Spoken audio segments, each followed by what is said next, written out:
बहुत ही यहाँ के अनुभवी बुजुर्ग हैं। उस व्यक्ति ने मुझे बहुत समय पहले मुझे एक बात कही थी कि महाराज जी, हमने यहाँ रहकर संपत्ति बहुत कमा ली लेकिन संतति गवा दी। मेहनत करके पैसे तो कमा लिए लेकिन हम अपने बच्चों को सनातन संस्कृति से ठीक से जोड़ ना पाए। युवाओं को और बच्चों को, जैसे वो बता रहे थे आप और आपके विचार में भी आ रहा है, तो सनातन से कैसे जोड़े? फिर अपने घर में एक मंदिर होना चाहिए। मंदिर में पंच देवताओं की स्थापना होनी चाहिए। शिव, शक्ति, गणेश, विष्णु भगवान, सूर्य देव, ये पंच देवता हैं, इनकी स्थापना होनी चाहिए। बच्चों को गले में कम से कम एक रुद्राक्ष तो आप उन्हें अवश्य पहनाएं। देख लो, आज सनातनी हिंदू दिखने में नाम से पता चलेगा कि ये हिंदू होंगे। ना उनके गले में कोई रुद्राक्ष होता है, ना माथे पे तिलक होता है, ना मुख में कोई परमात्मा का नाम आते जाते हाय हेलो करते रहते हैं। भैया आप देखो, बच्चा जब छोटा है तो आप अपनी संस्कृति से उन्हें जोड़िए, वैदिक संस्कृति से जोड़िए, सनातन संस्कृति से उसे जोड़िए, ना कि आपका बच्चा विदेशी संस्कृति से जुड़ जाए। 108 दीप प्रज्वलित किए, उसमें काफी हमारे विक्रम गांव के सारे लोग आए हुए थे और बच्चे अधिकतर थे। तो उसमें से जब हमने दीप प्रज्वलित करके जब हमने वहां बाहर आंगन में रखे, कुछ बच्चों ने वही दीप जो प्रज्वलित करके बाहर रखे थे उसको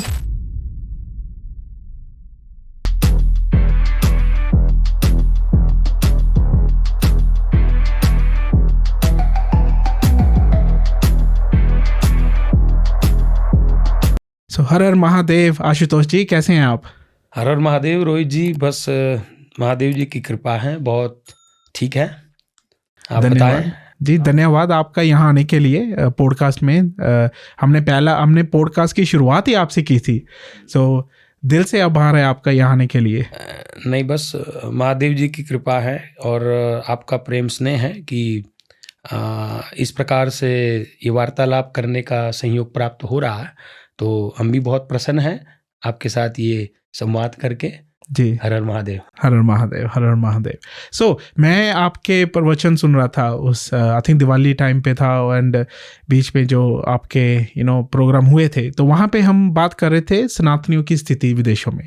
तो तब मेरे दिमाग में आया क्यों ना हम इसके बारे में पॉडकास्ट का एपिसोड करें, तो लोगों को भी जागृति आए। तो आपके विचार में सनातनियों की क्या स्थिति है विदेशों में? इस प्रश्न का उत्तर मैं एक बहुत ही यहाँ के अनुभवी बुजुर्ग हैं, उस व्यक्ति ने मुझे बहुत समय पहले, यानी करीब 5-7 साल पहले की बात है, तब उन्होंने मुझे एक बात कही थी कि महाराज जी, हमने यहाँ रहकर संपत्ति बहुत कमा ली लेकिन संतति गवा दी। जी, तो ये जो बात उन्होंने तब कही थी, और फिर इस बात के कई मायने हैं। फिर जब इनके ऊपर इस विचार के ऊपर जब अधिक विचार किया गया, ध्यान से समझने का प्रयत्न किया, और फिर उनका कहना ये था कि महाराज जी, कि हमने मेहनत करके पैसे तो कमा लिए लेकिन हम अपने बच्चों को सनातन संस्कृति से ठीक से जोड़ ना पाए, और उसका एक परिणाम ये हुआ कि आज हमारे बच्चे और हमारे बच्चों के बच्चे भी सनातन संस्कृति से, हमारे धर्म से, सनातन धर्म से वो कहीं ना कहीं विमुख हैं, दूर हैं। उनके मन में, उनके हृदय में अपने सनातन धर्म के लिए वो प्रेम, स्नेह, आदर, सम्मान बहुत कम नज़र आता है। तो इस बात से हम बड़े चिंतित हैं, बड़े दुखी हैं। तो बड़ी हमारी एक ये वेदना है। तो अगर हम अपना भी अनुभव यहाँ जोड़ दे, कथाओं में इतने लोग आते हैं, लोगों से चर्चा होती है, लोगों के घर जाना होता है, तो कहीं ना कहीं हम देखें यदि, तो ये बहुत बड़ी समस्या है। विदेश में मैं विशेष करके बात कर रहा हूँ कि लोग क्या है कि जो बहुत ही, जैसे भारत में जन्मे हुए लोग जो हैं, कई किनों का जन्म अफ्रीका में हुआ है, जी, और वो यहाँ पर आए हैं, हाँ जी, और आज उनके बच्चे और उनके बच्चे, यानी तीसरी पीढ़ी तो आई गई है। और फिर जो कुछ ऐसे भी लोग हैं जो बीते 10, 15, 20 सालों में आए हैं, और वो भी यहाँ पढ़ाई लिखाई के लिए, नौकरी के लिए आए हुए थे, और वो भी यहाँ सेटल हुए, उनके भी बच्चे हैं जी। तो सब में कहीं ना कहीं एक चीज है कि मेहनत करके पैसे कमा ही रहे हैं सब जी, लेकिन जो संपत्ति कमाने में जितना ध्यान है उतना ध्यान अपनी संतति को, अपनी संतान को, अपने बच्चों को अपने धर्म से जोड़े रखने के लिए जो प्रयास होने चाहिए, जो प्रयत्न होने चाहिए, उनका अभाव हमने भी कहीं ना कहीं देखा है। हाँ, कुछ जगह हैं, कुछ अपवाद हो सकते, कुछ लोग हैं कि जो भैया उसमें सफल रहे हैं, अपने बच्चों को ठीक से जोड़े रख पाए हैं अपनी मातृभाषा से, अपनी भाषा से। जी जी। तो ये है, लेकिन अधिकतर आप पाओगे तो बस ये एक बड़ा, ये जो विषय है, ये हमने जैसे उन बुजुर्ग से जैसे हमने सुना है, तो उन्होंने तब ये बात कही थी कि महाराज जी, ये सबसे बड़ा चिंता का और चिंतन का विषय है। जी, तो फिर हम युवाओं को और बच्चों को, जैसे वो बता रहे थे आप और आपके विचार में भी आ रहा है, तो सनातन से कैसे जोड़ें फिर? देखो, हमारे यहाँ शास्त्रों में माँ बाप को प्रथम गुरु कहा गया है। जी जी, सबसे पहले गुरु माँ बाप है। हाँ जी, ठीक है। हाँ जी। और सबसे पहला गुरुकुल, हमारे दादाजी बताते थे कि गुरुकुल, सबसे पहला गुरुकुल होता है अपना घर। तो आज आप जो माँ बाप हैं, वो अपने बच्चों के प्रति एक ऐसा भाव, जैसे कि मुझे मेरे बच्चों को सनातनी बनाना है, मुझे अपने बच्चों को सनातन धर्म से, अपने धर्म से जोड़े रखना है। तो माँ बाप यहाँ पर यदि इस प्रकार से विचार करके अपने कर्तव्य का, अपने दायित्व का यदि निर्वाह करें और अपने घर में ही वो एक वातावरण, गुरुकुल वाला वातावरण सर्जित करें, तो ये संभव है और ये बड़ा सरल है। इसके लिए रोजी अधिक कुछ नहीं करना जी। पहले, सबसे पहले तो आज हमारे यहाँ वर्णाश्रम व्यवस्था है हमारे शास्त्रों में, तो हम जिस भी वर्ण में हमारा जन्म हुआ हो, तो हम अपने कुल संस्कार जो होते हैं, हमारे कुल के जो संस्कार होते हैं, हमारे जैसे कुल देवी होते हैं, कुल देवता होते हैं, हमारे इष्ट देवता होते हैं, हमारे पितृ देवता होते हैं, उनसे अपने बच्चों को आप परिचित कराओ, अवगत कराओ। अपने घर में एक मंदिर होना चाहिए, मंदिर में पंच देवताओं की स्थापना होनी चाहिए। शिव, शक्ति, गणेश, विष्णु भगवान, सूर्यदेव, ये पंच देवता हैं, इनकी स्थापना होनी चाहिए। और शिव का प्रतीक जो है वो शिवलिंग ही होना चाहिए घर में। तो इस प्रकार से मंदिर में उनकी आप स्थापना करो। और जो भी आपके इष्ट देव हों, यदि आपके कुल संस्कार में परिवार के जो आपको जो मिला हुआ होता है, आपको पता है कि भैया हमारे पूर्वज जो हमारे जो घर में हम शिव को बहुत मानते हैं, हम शक्ति को मानते हैं या विष्णु भगवान को मानते हैं, तो ये आप स्वयं भी अपने अंदर इस बात को जैसे कि अपने आप में आप समझ लो कि हाँ, यही हमारे इष्ट देव हैं, महादेव हमारे इष्ट देव हैं। तो अपने बच्चों को भी यही बात बताएं कि शिव हमारे इष्ट देव हैं, यानी हमें ये पंच देवताओं की स्थापना की है अब, और लेकिन हमें नित्य रोज शिव का पूजन करना है। अब शुरुआत कैसे होगी, इसे आप समझिएगा कि प्रातःकाल उठना है जी।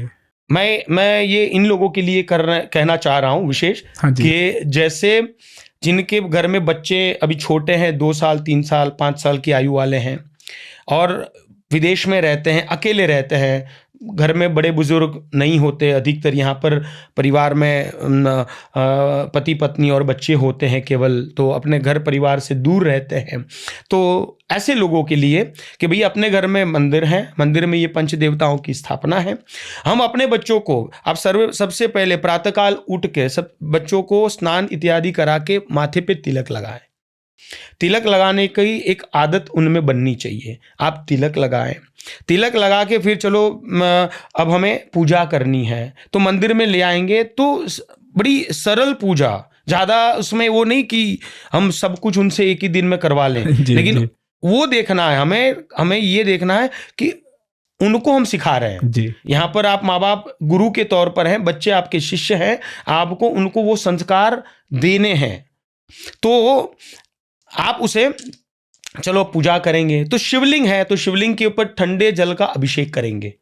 ये जो क्रिया होती है ना, बच्चों के द्वारा करवानी है कि चलो बेटा ये लो, छोटा सा एक आप ले लो पात्र, उसमें आप आधा ग्लास जितना भी जल होगा, ठंडा जल, और शिव जी के ऊपर ओम नमः शिवाय बोल के बेटा अभिषेक करो। उन्होंने अभिषेक कर लिए, फिर वही चरणामृत लेना है, फिर दीप प्रज्वलित करना, हाथ जोड़ना, नमस्कार करना, परिक्रमा कर लेनी, फिर परमात्मा को भोग लगाना, प्रसाद लगाना और आरती करना, ये पूरी प्रक्रिया करने जाएं सरलता पूर्वक तो करीब 5-7 मिनट 10 मिनट का काम है। तो दिन में 2 बार प्रातः संध्या और सायं संध्या, ये 2 समय कम से कम हर घर में यदि इस प्रकार से दिया बत्ती होती हो, आरती होती हो, परमात्मा को भोग लगाया जाता हो, इस प्रकार से जब एक वातावरण बनता है ना, तो ये बच्चों के लिए बहुत, कहते हैं ना, उनके मानस में, उनके मन में ये हम वो बीज बो रहे हैं अपने धर्म के कि जो उनके लिए ये जीवन पर्यंत उनके साथ चलेंगे।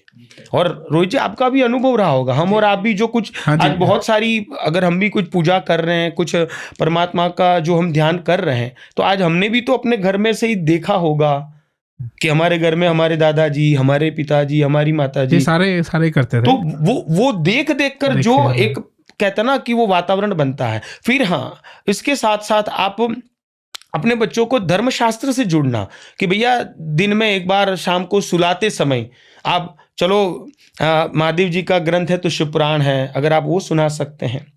फिर आप मान लो दुर्गा जी का कोई ग्रंथ है, देवी पुराण इत्यादि, भागवत जी है, नारायण का ग्रंथ श्रीमद् भागवत जी, तो ये ग्रंथ हो गया। या कुछ भी ना हो तो भगवत गीता, सरल शब्दों में आपकी जो मातृभाषा हो उस भाषा में भी भगवत गीता मिलती है, आप वो उनको सुना के जरा। और एक बात कि उनको जो भी आपके इष्ट देव हों, मान लो आप नित्य राम जी की पूजा करते हैं, शिव की करते हैं या दुर्गा जी की, जो भी देवता, तो उनका नाम, कि भैया बच्चों को बोलना है कि शिव ये नाम है ना, आप हमेशा शिव शिव शिव, ये नाम का कीर्तन, तो ये नाम उनके मन में बोना है हमको।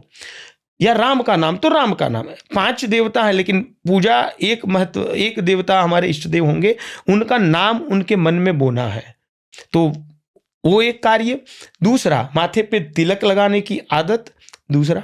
तीसरा, गले में रुद्राक्ष पहनाना है बच्चों को, गले में तुलसी की माला या तुलसी का दाना या कम से कम एक रुद्राक्ष तो आप उन्हें अवश्य पहना है। ये इनसे जुड़ना बहुत जरूरी है। रुद्राक्ष का एक दाना अगर वो पहनते हैं तो ये क्या होगा कि ये साक्षात शिव का स्वरूप है। तिलक लगाने से उनको हमेशा ये नित्य एक स्मरण रहता है, यहाँ से जो कहता ना कि उनकी बुद्धि का जो एक विकास या उनकी एकाग्रता, या वो अपने आप को कभी भी, कहते ना कि अकेला नहीं मानेगा वो बच्चा।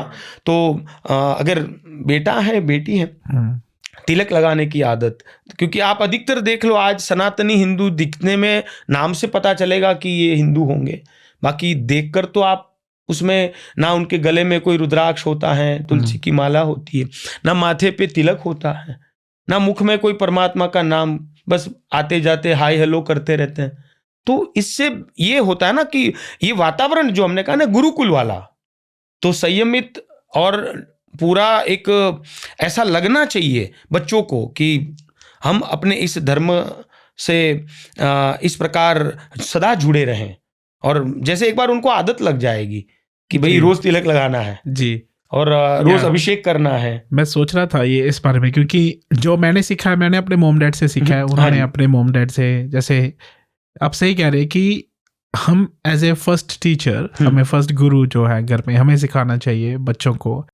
तो मेरा मैं सोच रहा था कि अभी तो जैसे अभी हैं हम, राइट, जो करंट जो हमारा स्थिति है आजकल की, तो इसमें सनातनियों को क्या सावधानी बरतनी चाहिए देन कि आगे ऐसा ना हो?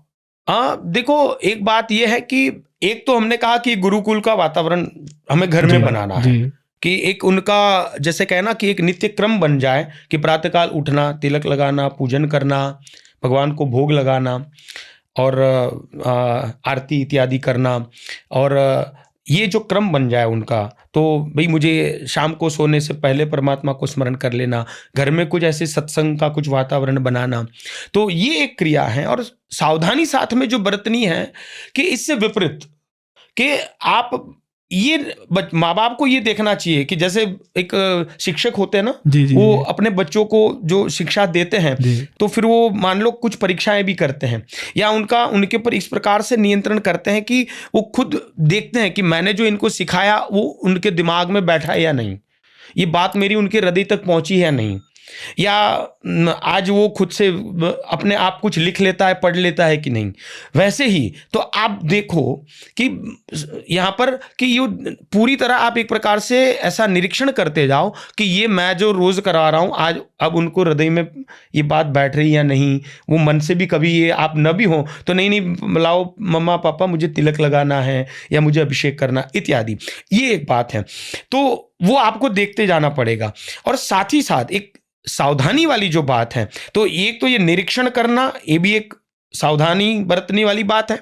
दूसरी बात है कि अन्य संस्कृति से हमारा बच्चा कहीं न जुड़ जाए, उसके लिए जो बात आएगी कि भैया आप देखो बच्चा जब छोटा है तो आप अपनी संस्कृति से उन्हें जोड़िए, आप वैदिक संस्कृति से जोड़िए, सनातन संस्कृति से उसे जोड़िए, ना कि आपका बच्चा विदेशी संस्कृति से जुड़ जाए। जी पश्चिम जो ये जो एक वेस्टर्न कल्चर है वो उससे ना जुड़ जाए।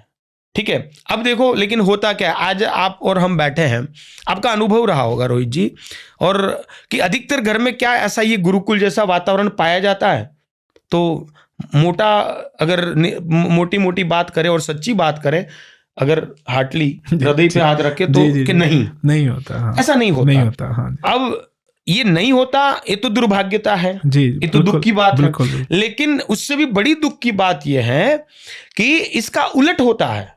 क्या उलट होता है कि भैया आप देख लो बच्चों को अब 1 वर्ष का हुआ नहीं, आप उसे वो केक काटने वाली परंपरा से जोड़ रहे हो। केक हो गया, मोमबत्ती लाना, मोमबत्ती बुझाना फूक मार के, हाँ।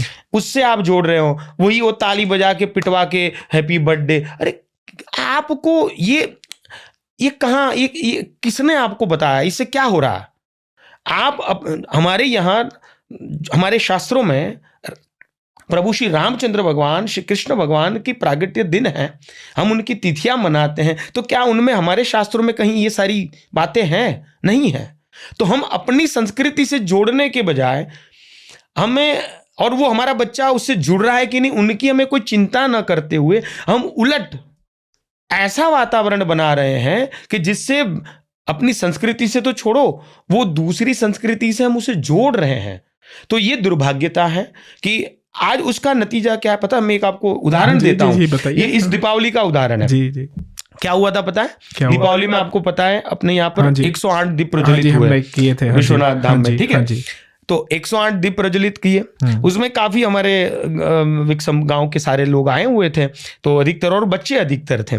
तो उसमें से जब हमने दीप प्रज्वलित करके जब हमने वहां बाहर आंगन में रखे, तो आपको पता है कुछ बच्चे, मैं नाम नहीं लेता हूं किसी परिवार का, लेकिन बताऊं, कुछ बच्चों ने वही दीप जो प्रज्वलित करके बाहर रखे थे उसको फूंक मार मार के बुझा दिए। और वही बात आकर हमारी जो बिटिया है जानकी, वो हमें कहने लगी कि पिताजी ये तो यहाँ पर ये फूंक मार के बुझा रहे हैं। तो फिर जाके हमने, वो बच्चे की उम्र कितनी है, 5-7 साल है, बड़ा है नहीं, छोटा ही है। अब उसको आप डांटोगे या तो करना नहीं होता, लेकिन वो बच्चे की कोई इसमें कोई त्रुटि नहीं है, गलती उनकी नहीं है, उनके माँ बाप की है कि उन्होंने उसको ये फूंक मारने वाले कल्चर से जोड़े रखा है कि केक लाओ, मोमबत्ती रखो, जैसे प्रज्वलित हो फूंक मार के बुझा दो। उन्होंने अपने सनातन जो संस्कृति है कि दीप प्रज्वलित करना है, हाथ जोड़ के नमन करना है, प्रार्थना करनी है, या दीप का महत्व क्या है, ज्योत का महत्व क्या है, ये दीप प्रज्वलित करना यानी हम अपने भीतर के अज्ञान रूपी अंधकार को नष्ट करने के लिए ज्ञान रूपी दीपक का हम यहाँ पर उसको हम प्रज्वलित कर रहे हैं, ये संकेत है। तो उन्होंने यहाँ पर कहने का अर्थ है कि ये जो सावधानी बरतनी है कि कृपया करके ऐसी कहता ना कि अपने धर्म से दूर ले जाए, ऐसी संस्कृतियों से अपने बच्चों को न जोड़े। जी, क्योंकि इंडिया में भी काफी होता है ऐसा। तो ये बातें ऐसी है ना, हमने भी किया है, हमने नहीं, ये बातें ऐसी है ना कि अब ऐसा ना कि हमारे यहाँ एक कहावत है कि कौवे सब जगह काले हैं। तो ये सभी पूरे, और हम सभी सनातनी हिंदुओं की बात कर रहे हैं, हम सब की कर रहे हैं। तो ये समस्या सब जगह पर है, क्योंकि आपने पढ़ाई लिखाई भी जिस भाषा में करवाई होगी, तो वहां पर कहता ना कि आप बच्चों को जब भेजोगे अंग्रेजी माध्यम की पढ़ाई में भेजोगे, तो वो खाली पढ़ाते थोड़ी हैं, वो तो पूरी अपनी संस्कृति भी उनके अंदर बो रहे हैं ना। कि तो आपने अपने बच्चों में आप क्या बो रहे हो, इनका ही महत्व है। और ये बोने की उम्र कितनी पता है? कितनी? मान लो ज्यादा से ज्यादा 10 से 12 वर्ष तक की आयु, तब तक आपके पास, हमारे पास विकल्प है। और वो भी शुरुआत कभी हो जाएगी जब बच्चा आपका 2 से 3 वर्ष का है, तब से शुरुआत हो जाएगी कि भैया अब इनको इस प्रकार से आपको आदत डालनी होगी। और जो आदत डालोगे, जो संस्कार दोगे, वो संस्कार उनके अंदर बड़े, यानी कहता ना कि विकसित होते हैं। वो आपको बिल्कुल, आप एक बार आपके बच्चे 2 साल 3 साल की जो आयु है बच्चों की, तब से आपने उनको कुछ संस्कार डालना प्रारंभ कर दिया, तो वो 5-7 साल का हो जाएगा ना, यानी 10 साल तक तो उनके अंदर वो दृढ़ बन जाएंगे। वो फिर उसे कोई मिटा नहीं सकता। फिर आपको उनके ऊपर नियंत्रण नहीं करना हो, उल्टा आपका बच्चा आपके ऊपर नियंत्रण करेगा। आज हम कोई त्रुटि कर ले तो हमारी गुड़िया हमें कहती है कि पापा आपने तो ये कहा था, ये गलत है, आप क्यों फिर, आप समझ गए? तो बहुत सारी ऐसी बातें हैं कि वो एक समय है कि जब हम यदि अच्छे से उनके ऊपर, बच्चों के अंदर ये हम डाल दें ये बातें, तो बड़ी अच्छी बात है। और मैं एक साथ में जोड़ता चलूं कि अपनी भाषा से जोड़े। आपने देखा होगा कि बड़ी समस्या है, बड़ी समस्या। हाँ जी, हाँ जी। लोग अपनी भाषा से बच्चों को जोड़ते नहीं है, अपनी मातृभाषा से। हम संस्कृत से जोड़ने का प्रयत्न करें, कम से कम अपनी मातृभाषा, अपनी भारतीय भाषाओं से उनको जोड़ने का प्रयत्न करें। आप बच्चों से बात करो ना अपनी भाषा में। अब बच्चों को कोई अपनी भाषा सिखाना ही नहीं चाहता। आपको ABCD आ जाए आपके बच्चों को, आप प्राइड फील करते हो। आपके बच्चों को क ख ग नहीं आती, अ आ इ ऊ नहीं आता, ये व्यंजन, ये स्वर, हमारी भाषा नहीं आती, उनका आपको कोई मलाल नहीं, उनका आपको कोई रंज नहीं, कोई दुख नहीं, कोई शोक नहीं, कुछ नहीं। बस ABCD आ गया, मेरा बच्चा हो गया महान। कॉमन है। हाँ। तो ये जो ये कौन सी मानसिकता है? अब कैसे, जैसे एक कड़वा लग सकता है सबको, लेकिन भारत हमारा राष्ट्र, जो हिंदू राष्ट्र, सनातन धर्म धरोहर है भारत। तो आज 100 करोड़ के इतने बड़े, यानी सनातनी हिंदू का जो देश है, जो कह सकते हैं, वहां पर आप देख लो कि आज होता क्या था कि कहने के लिए सब सनातनी हिंदू, लेकिन सबसे ज्यादा क्रिसमस का त्यौहार वहीं मनाया गया। अब ये आप बस विचार करो, इसके ऊपर विचार करो कि आप नाम के सनातनी हो, आप किस प्रकार से हम अपने धर्म को, अपनी संस्कृति को, अपने बच्चों को कैसे उसका लालन पालन कर रहे हैं। तो ये बड़ी एक समस्या है। जी जी जी। ऐसे बात कर रहे थे, आपने टच पेस किया था आपका धाम है ना, तो विश्वनाथ धाम में। तो बताइए आप यहाँ पे क्या कर रहे हैं, क्या प्रयत्न कर रहे हैं यहाँ पे? हम यहाँ पर श्री विश्वनाथ धाम सनातन संस्कृति केंद्र, उसका निर्माण कार्य चल रहा है। एक शिवालय बना रहे हैं। और वहाँ पर हमारा प्रयास और प्रयत्न ये है कि जो यहाँ पर बच्चे जिनका जन्म यहाँ हुआ है, तो उन बच्चों को हम सनातन संस्कृति से जोड़ पाए। उन्हें हम, वो एक कहते ना, हमारे धर्म के जो एक सरलता पूर्वक हम उनको वो ज्ञान दे पाए। और बहुत कहते हैं कि चलो पूजा कैसे करनी है, जी जी, मानो यानी शिव का अभिषेक कैसे करना है, चरणामृत कैसे लेना होता है, और कुछ मंत्र, कुछ श्लोक सिखाना, और अपनी भाषा सिखाना। हिंदी है, गुजराती है, तो वैसे हम गुजराती हैं तो हम गुजराती प्रयत्न करते हैं, और हिंदी भाषा सिखाना, तो भारतीय भाषा सिखाने का प्रयास करना। साथ ही साथ जो बड़े बुजुर्ग हैं, तो जो बच्चों के माँ बाप, जैसे युवान जो आते हैं, तो उनको भी कुछ पता ना हो, कोई बातें अगर उनको भी धर्मशास्त्र के कि जो माहिती कम हो यदि, तो वो भी सत्संग करके, वार्तालाप करके लोगों तक वो माहितियाँ भी पहुंचाना कि आप भी अपने घर परिवार में ऐसे करो। फिर यानी बच्चों को अपनी भाषा से जोड़ना, फिर लोगों को एक आग्रह करना। यहाँ पर एक और बड़ी समस्या है, तो हम उससे भी, उनके ऊपर भी प्रयत्न कर रहे हैं कि अन्न की शुद्धि।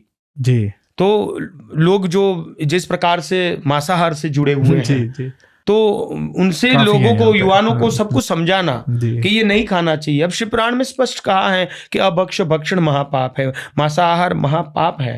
तो अब देखो, बच्चे, माँ बाप स्वयं खाते होंगे तभी बच्चे खाते हैं। 100% जी। तो और आप इन बातों से यदि जानकर अनजान बन जाओगे और फिर आप कहोगे कि नहीं, हम मंदिर में जाएंगे, पूजा कर लिया, घर में कुछ कर लिया, लेकिन आहार की तो शुद्धि नहीं होगी। यदि आहार की शुद्धि नहीं है, तो ये तो कहता ना कि ये इसका कोई फल नहीं मिलना, जी जी तो अंत में भुगतना ही पड़ता है। तो अन्न की शुद्धि के लिए हम प्रयत्न कर रहे हैं। और ये विषय बड़ा ऐसा है, बड़ा कठिन विषय है, लोगों को बहुत इसके कारण हम कड़वे भी लगते हैं, हम लोग हमारी आलोचना भी करते हैं, पीठ के पीछे बहुत कुछ लोग बोल देते हैं कि महाराज, लेकिन क्या करें, हम, हमारा प्रयास है। तो अन्न की शुद्धि के लिए प्रयत्न कर रहे हैं। फिर श्रद्धा की शुद्धि के लिए कि वेद सम्मत देवताओं में ही लोगों की श्रद्धा बनी रहे, इसके लिए हम प्रयत्न जब कह रहे हैं वेद सम्मत, उसका क्या मतलब, अर्थात कि वेद सम्मत यानी जो हमारे शास्त्र सम्मत जो देवता हैं, हमारे शास्त्र के अधीन हमें पंच देवताओं की पूजन का जो विधान है, जैसे शिव, शक्ति, गणेश, विष्णु भगवान और सूर्य देव, और इन देवताओं के भिन्न भिन्न स्वरूप अवतार, तो ये वेद संबद्ध देवता हैं, तो इनका ही पूजन करना चाहिए, ध्यान करना चाहिए। तो अवैदिक देवता भी होते हैं, मैं उनका नाम नहीं लूंगा, लेकिन अवैदिक जो इनके अतिरिक्त हैं जी, तो वो ऐसे अवैदिक कुछ काल्पनिक, किसी ने 50 साल में 100 साल में किसी को भी बाबा बनाकर किसी को भी पूजने लगना, कुछ ऐसे संप्रदाय बना देना। तो ये क्या होता है कि ये इससे भी कहता ना, आने वाली पीढ़ी भ्रमित होती है ना, कंफ्यूज हो जाएगी। तो उसके लिए भी हम एक श्रद्धा की शुद्धि के लिए भी प्रयत्न करते हैं, लोगों को कहते हैं कि भैया आप राम, कृष्ण, शिव, दुर्गा, गणेश, इनसे जुड़िए, अपने घर में इन देवताओं का पूजन करिए। तो ये इस प्रकार से श्रद्धा की शुद्धि का एक हम प्रयत्न कर रहे हैं श्री विश्वनाथ धाम के द्वारा। अन्न की शुद्धि का प्रयत्न कर रहे हैं, भाषा के ऊपर हम प्रयत्न कर रहे हैं कि लोगों को हम भारतीय भाषा से जोड़ पाएं, एक हमारा प्रयास है। फिर यहाँ के हम भिन्न भिन्न त्यौहार, उत्सव मना के, उनके महिमा महात्म्य को समझा के लोगों तक सनातन धर्म के त्योहारों का महत्व पता चले, इसलिए उस त्यौहार को उत्सव मनाकर एकत्रित करके लोग आते हैं। तो उस दरमियान एक सत्संग होता है, एक ऐसा पवित्र माहौल, वातावरण तैयार होता है। तो वो एक हम प्रयत्न कर रहे हैं।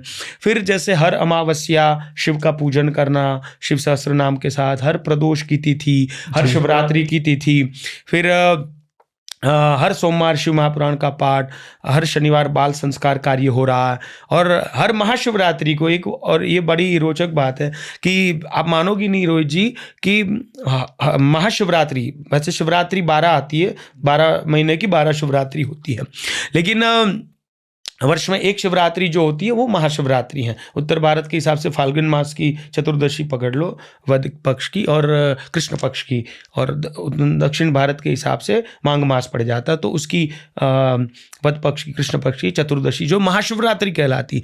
उस दिन हम अपना ब्रैडफोर्ड में जी, तो ब्रैडफोर्ड में अब इस वर्ष अखंड 7वां वर्ष है, 7 वर्ष से अखंड 24 घंटे का जागरण, 8 प्रहर का रुद्र अभिषेक और 24 घंटे का जागरण, शिव महापुराण का पाठ, नमः शिवाय की धुन, कीर्तन, भजन, और इतने लोगों का आना, और रुद्राक्ष का वितरण, शिवलिंग का वितरण, भस्म का वितरण। तो ये उत्सव हर महाशिवरात्रि को बीते 7 वर्ष से मनाया जा रहा है। तो ये हम एक प्रयत्न कर रहे हैं श्री विश्वनाथ धाम सनातन संस्कृति केंद्र के माध्यम से। नहीं, तो बड़ा अच्छा लगा आपके विचार सुन के। जैसे आपने कहा धाम के लिए आप कर रहे हैं, तो अगर किसी को हेल्प करनी हो धाम के लिए, आप कह रहे शिवालय बना रहे हैं, तो कैसे संपर्क कर सकते हैं आपसे? तो अगर यदि कोई इसमें कोई सहयोगी बनना चाहता है शिवालय के लिए, शिव विश्वनाथ धाम जो ये कार्य कर रहा है, इन कार्यों में आप सहयोगी सहभागी बनना चाहते हैं, शिवालय का निर्माण कार्य चल रहा है, उसमें हमें आवश्यकता है दान की, तो उसमें आप यदि दान देना चाहते हैं तो आप हमारे नंबरों पे संपर्क कर सकते हैं। और हमारा नंबर मैं डिस्क्रिप्शन में डाल दूंगा। हाँ ठीक जी, है। ठीक और है। एक बात आप यानी उसमें आप यथाशक्ति धनराशि देकर सहयोगी बन सकते हैं, या आप अपने घर परिवार में आप एक दिन का शिव सत्संग करवा के अपने घर में एक दिन का शिव सत्संग करवाएं, और उस शिव सत्संग के माध्यम से जो धनराशि एकत्रित होगी तो वो शिवालय में जाएगी, और शिव सत्संग होगा तो जिससे सनातन धर्म का कुछ प्रचार प्रसार भी होगा, लोगों को एक अच्छा, कहते हैं ना कि एक अच्छा संवाद होगा, एक सत्संग होगा, लोगों के लिए अच्छी बात है। तो ऐसे भी आप एक संयोग कर सकते हैं। तो शिव सत्संग करवा के, शिव कथा करवा के, भारत में करवाओ, इंग्लैंड में करवाओ, अमेरिका में करवाओ, जहाँ चाहे आप कथा करवाओ। तो इस प्रकार शिव कथा करवा के या एक दिन के शिव सत्संग के माध्यम से या यथाशक्ति आप अपना साथ संयोग आप दे सकते हैं। तो ये हम सबसे बढ़िया आशा उम्मीद करते हैं। और जी, thank you very much Ashutosh ji, thanks very much आपका आने का वंस अगेन एंड हमें बताने के लिए कि सनातन धर्म की स्थिति क्या है इस वक्त विदेशों में, कैसे हम इसको ओवरकम कर सकते हैं, कैसे हम सनातन से जुड़ सकते हैं दोबारा। जैसे आपने कहा कि पेरेंट्स को रिस्पॉन्सिबिलिटी लेनी चाहिए as a guru, first guru. So I totally agree and so hopefully someone will learn something from this. किसी को पता लगेगा क्या करना है आगे।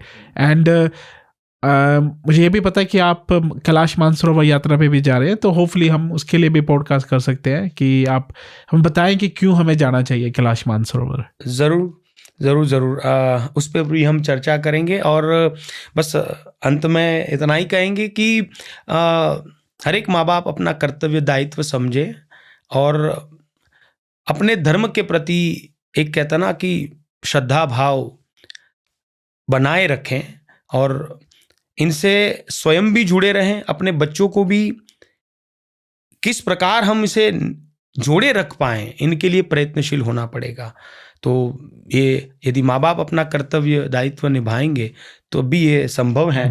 यद्यपि हमने कुछ बातें इंग्लैंड को केंद्र में रखकर की हैं, लेकिन ये समस्या तो समग्र विश्व की है, सब जगह की है, हर जगह है। तो बस आप सब इस संवाद से कुछ हम और आप सीख पाए, तो ये हमने तो संक्षिप्त में कुछ बातें रखी हैं, इनमें तो बहुत कुछ कहा जा सकता है, लेकिन हमारा जो अनुभव है यहाँ का, तो हमने उसके अनुभव के अधीन कुछ बातें रखी हैं। धन्यवाद जी आपका, बहुत बहुत धन्यवाद। आप यहाँ आए और अपने विचारों को प्रस्तुत किया। So thank you very much. Her her Mahadev, her her Mahadev, her her Mahadev. Okay guys, so let's wait for another episode where we get Ashutosh ji back on the episode podcast to discuss हमें कैलाश मानसरोवर यात्रा क्यों करनी चाहिए और उसके लाभ क्या हैं।